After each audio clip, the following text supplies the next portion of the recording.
Hello friends, welcome back to my YouTube channel. गुम है किसी के प्यार में लेटेस्ट एपिसोड को सबसे पहले देखने के लिए राठौर रिव्यू चैनल को सब्सक्राइब करें। एसीपी नितिन नील से कहता है, 1 महीने पहले आपने तेजस्वी को घर से निकाला था और पिछले 1 महीने से वह कहाँ थी इसका आपको कोई अंदाज ही नहीं है। ऐसा भी हो सकता है कि इस दौरान उसकी मुलाकात रजत से हुई हो और उनका अफेयर शुरू हो गया हो। इस पर नील गुस्से में जवाब देने ही वाला होता है, तभी लक्ष्मी उसे रोकती है। वह कहती है, इस वक्त कुछ भी कहना ठीक नहीं होगा, अभी यहाँ से चलते हैं। नील जाने लगता है और जाते हुए नितिन से कहता है, मैं नहीं जानता कि आप इस केस को किस तरह से इन्वेस्टिगेट कर रहे हैं, लेकिन मैं इतना ज़रूर जानता हूँ कि मेरी बीवी कैरेक्टरलेस नहीं थी और यह बात मैं साबित करूँगा। नील चला जाता है। नितिन सोचता है, इस डॉक्टर पर नज़र रखनी पड़ेगी। दूसरी तरफ भक्ति सभी के कैबिन में आती है, उसे दुखी देखकर उसे सांत्वना देती है। भक्ति सभी को कुछ सबूत दिखाती है और बताती है कि यह उसे क्राइम सीन पर मिले थे। नितिन यह सब सीसीटीवी कैमरे में देख रहा होता है और हैरान होता है। सभी कहती है, यह तो गिटार बजाने वाला प्लेटरम। भक्ति कहती है, दोनों विक्टिम में से किसी के पास गिटार नहीं था। सभी हैरान होकर कहती है, फिर यह किसका है? यह किसी ऐसे इंसान का है जिसको म्यूज़िक में इंटरेस्ट है।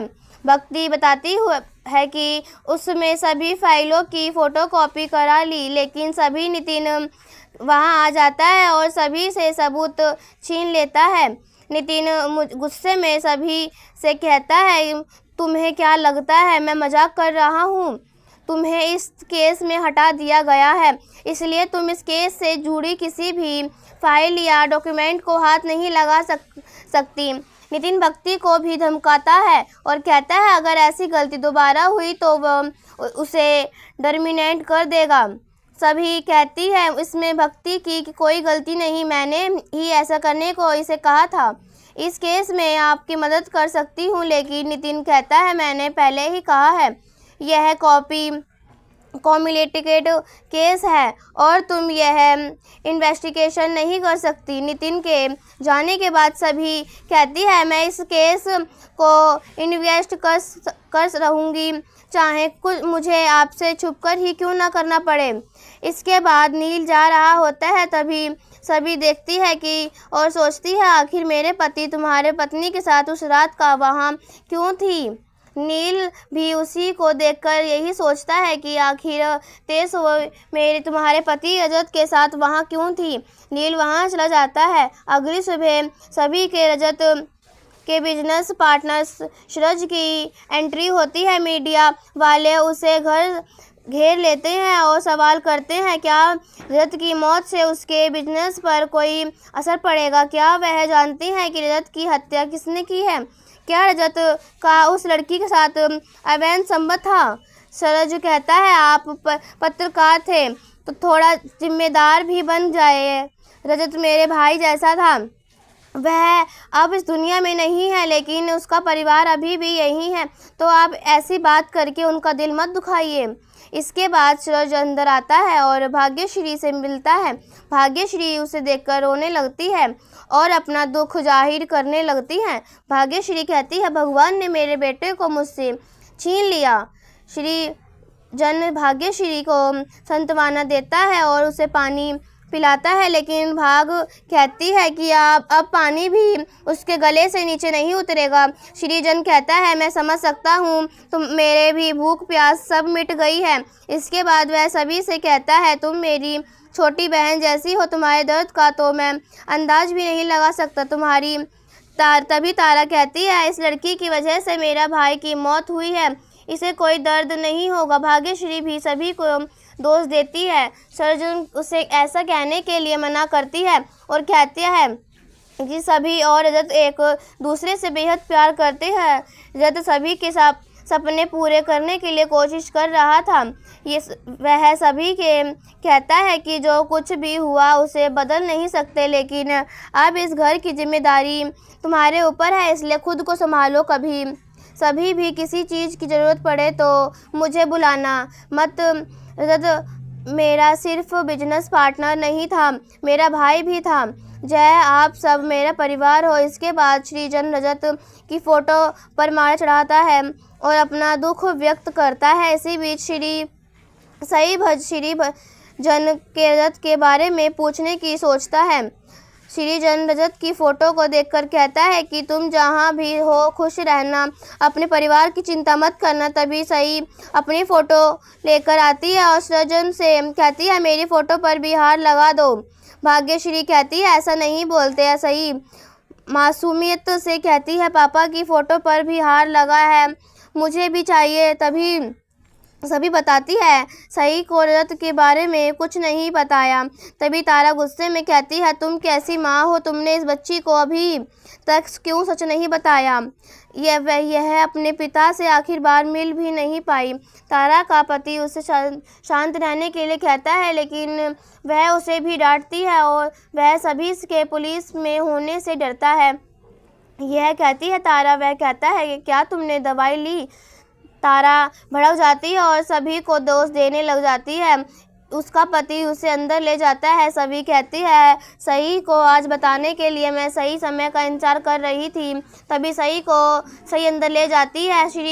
श्रीजन भाग्यश्री से कहता है आप रजत की मौत के लिए सभी को दोष मत दीजिए, इसमें उसका कोई गलती नहीं। तारा का पति भी श्रीजन से सहमति जताता है। तभी भाग्यश्री कहती है मेरे बेटे की मौत के लिए सभी और तेज हुई दोनों जिम्मेदार हैं। पता नहीं वह कैसे मेरे बेटे को सुनसान जगह पर क्यों ले गई, कुछ समय में नहीं आ रहा। इसके बाद रात में सभी सई को समझाती है फ़ोटो पर हार तब लगाता है जब कोई हमसे दूर चला जाता है। सही कहती है क्या पापा राजकोट गए हैं, हम भी पापा के पास चलते हैं ना।